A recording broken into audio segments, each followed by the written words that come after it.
दोस्तों, शिक्षक, शादी में वर वधू को 7 फेरे क्यों लगवाए जाते हैं? छात्र, क्योंकि प्रत्येक फेरा 360 डिग्री का होता है और 360 ऐसी संख्या है जो 1 से 9 तक के अंकों में केवल 7 से विभाजित नहीं होती। इसलिए 7 फेरों का संबंध अविभाज्य है। इतना खतरनाक गणित शिक्षक कोमा में है। दारू की दुकान के सामने नमकीन का ठेला, जिम के सामने जूस की दुकान और हॉस्पिटल के सामने मेडिकल स्टोर, महिला कॉलेज के सामने गोलगप्पे का ठेला खोल लो, लाइफ सेट है। सतयुग में स्त्री जाति को देवी कहा जाता है और आज कलयुग में स्त्री को बेबी कहा जाता है। डॉक्टर, आपकी पत्नी बस 2-3 दिन की मेहमान है। I am sorry. पति, इसमें सॉरी की क्या बात है डॉक्टर साहब, ये 2-3 दिन भी जैसे तैसे कट ही जाएंगे। एक शादीशुदा आदमी का अपनी सेक्रेटरी से अफेयर था। एक दिन वो लोग डेट पर गए और एक साथ काफ़ी समय बिताया, जिसमें रात के 8 बज गए। घर वापस जाते समय आदमी ने अपने जूते और कपड़े धूल और घास में रगड़ दिए। घर पहुंचने पर पत्नी ने, इतनी देर क्यों हो गई, कहाँ थे आप? आदमी, मैं तुमसे झूठ नहीं बोल सकता, मेरा एक अफेयर है और मैं अभी तक डेट पर ही वापस आ रहा हूँ। पत्नी उसकी तरफ देखा और चिल्लाई, झूठे, क्रिकेट खेल के आ रहे हो ना? पप्पू भाई, सुना है तुम्हारा मोबाइल चोरी हो गया। सुरेश उदास मन से, हाँ यार। पप्पू, तो इसका चार्जर मुझे दे दो। अगर कोई बाइक सवार बेचैनी से दाएं बाएं देखने लगे तो तुरंत सावधान हो जाइए, वो गुटखा थूकने वाला है।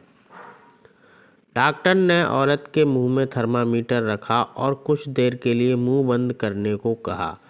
पत्नी को खामोश देखकर पति से रहा नहीं गया और पूछ ही लिया, डॉक्टर साहब, ये चीज़ कितने की आती है? आज का ज्ञान, जहाँ पर सिगरेट पीना मना हो वहाँ पर बीड़ी पी लो। एक बार एक राजा बहुत खुश, तो उसने खुशी में जेल बंद सभी कैदियों को रिहा कर दिया। राजा ने देखा उन कैदियों में एक कैदी बहुत ही बूढ़ा है। राजा ने उस बूढ़े व्यक्ति कैदी से पूछा, तुम यहाँ कब से कैद हो? बूढ़ा कैदी, जी आपके अब्बा के दौर से। यह सुन बादशाह की आंखों में आंसू आ गए और बोला, इनको दोबारा कैद कर दो, ये अब्बा की कीमती निशानियों में से एक है। भगवान ने एक बूढ़े आदमी से पूछा, अब तुम्हारा बुढ़ापा आ गया है, कर्म के हिसाब से मुझे तुमको बीमारी देनी होगी। तुम्हारी भक्ति की वजह से 2 में से एक बीमारी चुनने का तुम्हें मौका देता हूँ। या तो याददाश्त खो जाएगी या फिर हाथ पैर कांपेंगे। बूढ़े ने अपने मित्र से पूछने की इजाज़त लेकर मित्र से पूछा। मित्र ने कहा कि हाथ पांव कांपने की बीमारी मांगना, क्योंकि गिलास में से एक आध पैक छलक जाए कोई बात नहीं, पर बोतल कहाँ रखी यही भूल जाओ तो भारी मुश्किल हो जाएगी। महिला ने शिवजी को प्रसन्न किया। शिवजी, मैं प्रसन्न हूँ, एक वरदान मांगो। महिला, मुझे 3 चाहिए। शिवजी, दिया पर एक शर्त पर, जो तुम्हें दूंगा उससे 10 गुना तुम्हारी सास को दूंगा। शिवजी को लगे वो महिला आनाकानी करेगी, पर महिला, चलेगा। पहला वरदान, मुझे भरपूर संपत्ति दे दिया, सास को 10 गुनी मिली। मुझे सबसे सुंदर बनाओ, ठीक, सास को 10 गुना सुंदर। तीसरा, मुझे एक हल्का सा हार्ट अटैक दे दो, सास को 10 गुना झटका, धड़ धड़ धड़, सास सीधे ऊपर। अब सब बहू रानी का। शिवजी त्रिशूल लेकर उस व्यक्ति को ढूंढ रहे हैं जिसने कहा, औरतों की अकल घुटनों में होती है। एक चर्च का निर्माण हो रहा था। एक मजदूर काफ़ी ऊंचाई से गिर गया, उसकी जान बच गई, चोटें बहुत आईं। एक फादर जो दूर खड़े हुए उसे देखते गिरता देख रहे थे, दौड़कर उसके पास आए और उससे जिंदा पाकर बोले, गॉड तुम्हारे साथ था बेटे।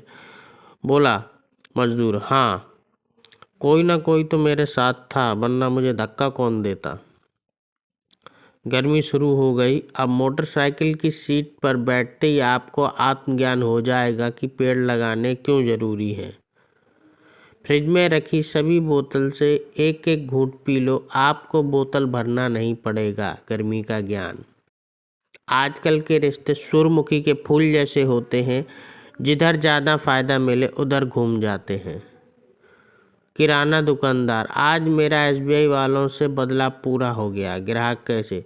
दुकानदार, आज एसबीआई का मैनेजर किराना लेने आया था, मैंने बोल दिया अभी हमारा लंच टाइम चल रहा है, हिसाब बराबर। अगर कोई आपसे मिलने के लिए आनाकानी कर रहा हो तो उस पर मुकदमा कर दो, फिर किसी भी हालत में उसे तारीख पर मिलने आना ही होगा।